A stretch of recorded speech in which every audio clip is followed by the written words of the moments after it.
วันนี้มาทำอะไรครับมารับรถคันแรกค่ะรู้สึกไงครับดีใจมาก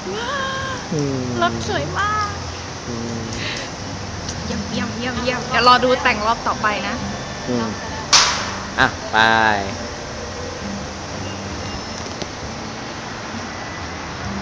บ๊ายบายบ๊ายบายโชคดีครับโชคดี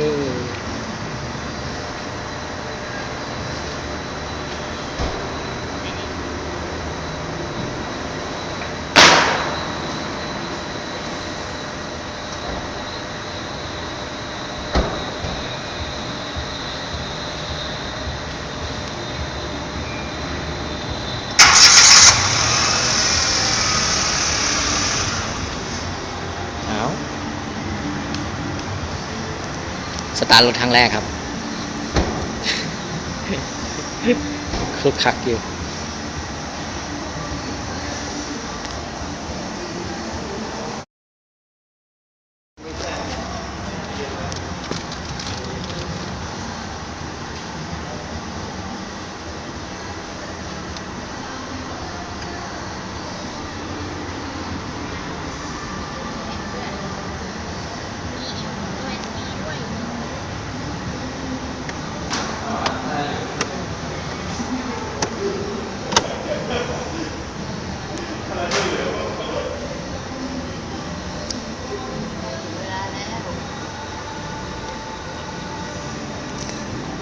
ถ้าเข็มขัดก่อนนะคะ